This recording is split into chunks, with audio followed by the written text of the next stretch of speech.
My name is Vanessa Hampton, and thank you very much for your invitation to present at your conference and to talk about some of my experience and my thoughts related to artificial intelligence and medical education. I'm now in Canada. I work at the Faculty of Medicine of McGill University in Montreal, but my background is in philosophy and the history of ideas. And I've been working on this topic of AI and medical education for some time now, combining my own more philosophical perspective with the perspectives of actors, so of patients, physicians, sometimes engineers in healthcare technologies. And my interest in this topic is linked to a kind of a broader research agenda and project of mine, which I'll talk about a little bit today. And it's linked to the idea of progress in medicine. So some questions that I'm working on and that are of interest to me are questions like, how do we think of the progress that medicine of today has made as opposed to how things were in history, and where do we go from here? How do we think of the progress that medicine can make and should make in the future? So when we think, what is medical progress? How do we understand it today? Very quickly, we come to the topic of the digital transformation, which is having a huge impact on healthcare and on medicine. And for me, artificial intelligence, AI, is kind of one specific example of this. So it's symbolizing our hopes about our hopes for progress in medicine, and also the fact that AI-driven systems or intelligent machines can kind of take over tasks and even skills that were previously held by physicians, by doctors. So this is all already now relevant for medical practice, and I think it's becoming ever more important for medical education and for educators who are thinking, after all, how do we train the physicians of the future? So before I get into the specifics, I want to first talk about this kind of conceptual framework that is providing the outline of the kind of the work that I do. So what I might call the first piece or pillar of this framework is something very fundamental. And it's a set of ideas about human beings and persons. So I believe that as persons, we share some essential characteristics. One of these is that we are, for example, very dependent on others. We're dependent on other people and our relationships with them for our well-being. We're also dependent on our natural environment. It enables us to live well.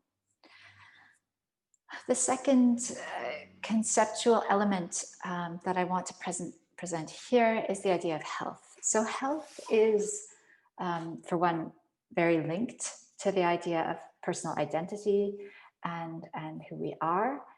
Our level of health affects our well-being and our ability to flourish. You can also think of many cases in which being healthy is something like a precondition for something else, for being free, for example. And then the third aspect or conceptual pillar is the idea of progress. So I think as human beings, we aspire to a level of health that allows us to live well. And the idea of progress asks, well, how do we do this? what should we do to achieve health for individuals, okay, but also for a group, for a society as a whole. And here we have some different answers. We could, for example, think of focusing on high-tech interventions and gaining more knowledge about them, something like AI. Or we could think of focusing more on health inequalities, for example, training doctors to be more attentive to the differences in health between different societal groups and better able to advocate for the health of vulnerable populations. Or we could think of making progress as teaching medical students how to best care for people, how to develop meaningful relationships in the healthcare setting. So in terms of what this idea of progress in medicine consists in, we have actually a lot of different answers.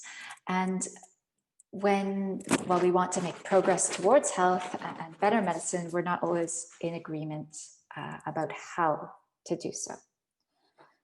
So this contestation or these different views of progress, this brings me to the problem that I want to talk about related to AI and medical education.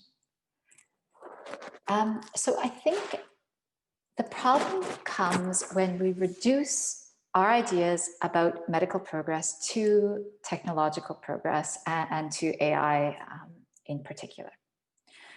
So, and we can think of how this manifests itself at least three different levels. I've chosen three here. For example, first, the patient's own experience of care. Second, the patient-physician relationship.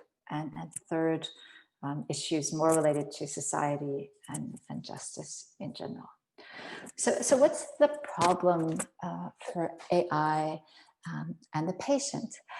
Well, I think the first thing to say is that if we're relying a lot on AI systems to get information about the patient and to kind of treat the patient as a repository of data from which the system can learn, then we really have to ask, is this empowering for patients?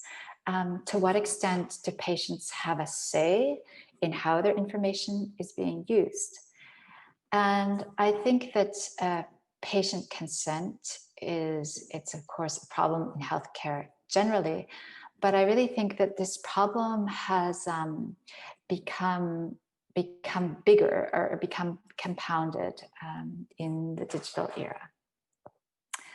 A second kind of illustration of how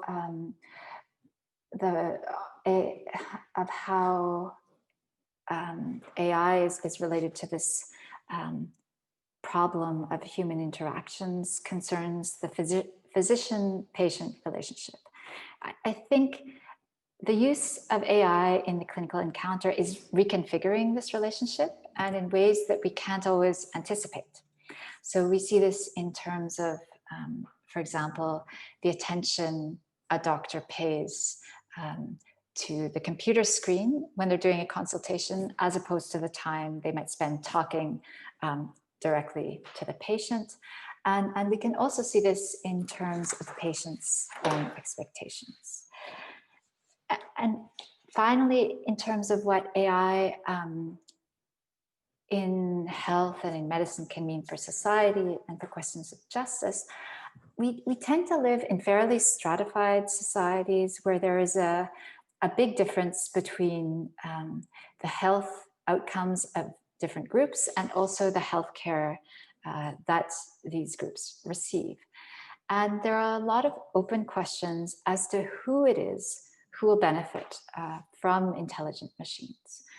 For example, will it be only rich people who are able to afford an expensive robot that will provide them with this high standard of care?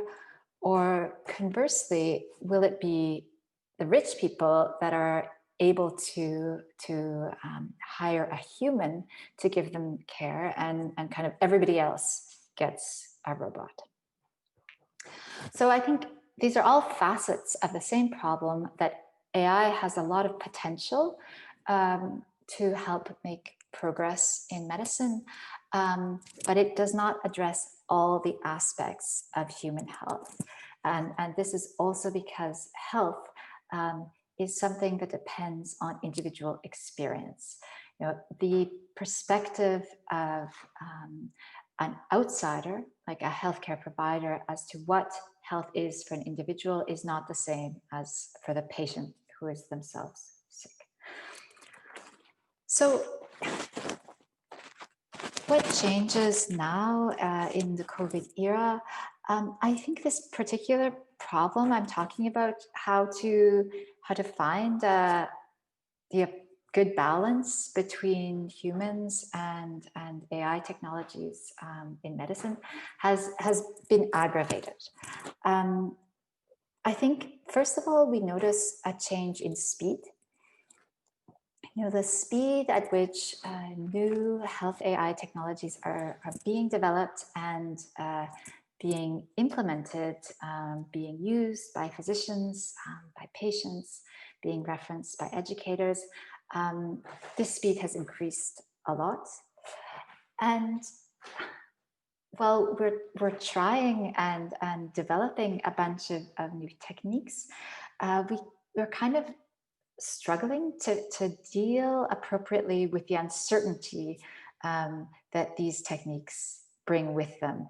And this is because they're not elaborated according to our traditional kind of gradual knowledge accumulation processes. And the second change we notice is the kind of the predominance of the machine. I think the balance has really tipped in favor of machines. I think the main reason for this is very simple, that human beings infect one another, and mediating their actions through technology is just a simple and necessary way to reduce infections. So in addition to Zoom or to telemedicine encounters, robots are simply less likely to act as kind of vectors of disease than humans are. So in terms of what happens in medical education here in Montreal, for example, in the early days of the health crisis back in March, all medical students were taken out of hospitals, out of apprenticeship programs, and then their training from that point was proceeded exclusively online. There was no more person-to-person interaction. And it's only now, 8 months later, that some students have started to have in-person training in some fields. For example, in obstetrics and gynecology.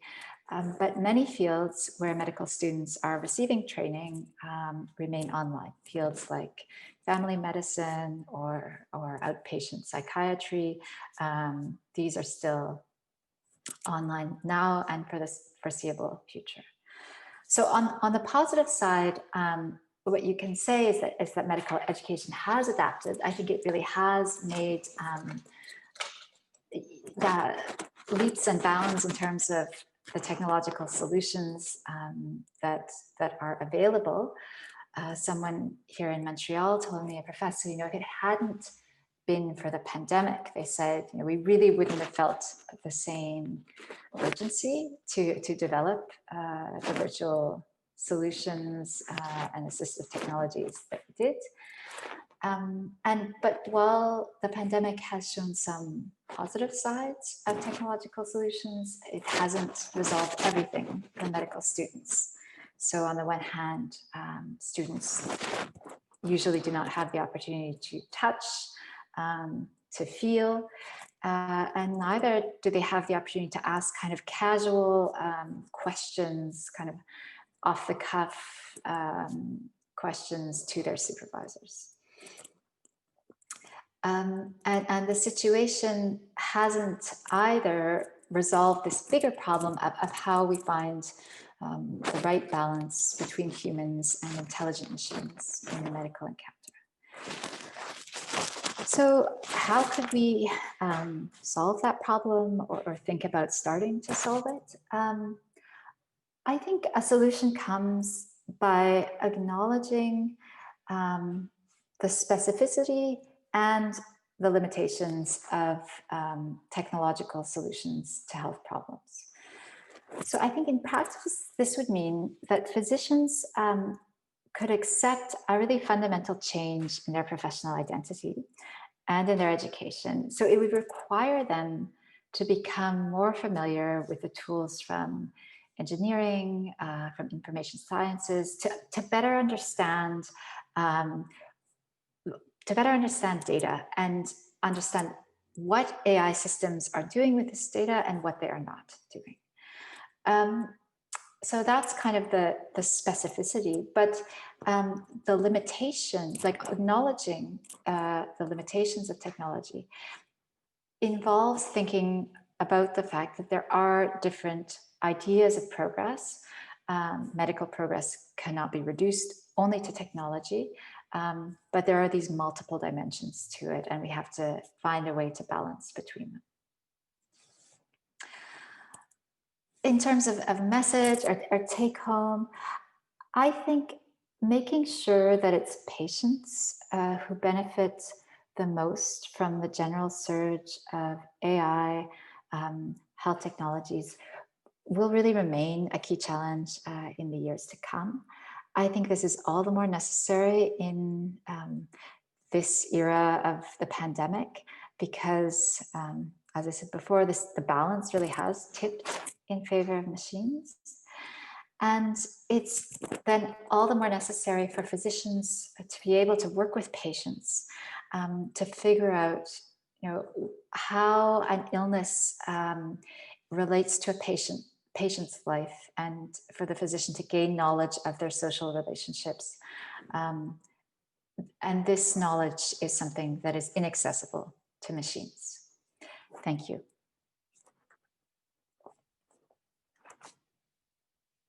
So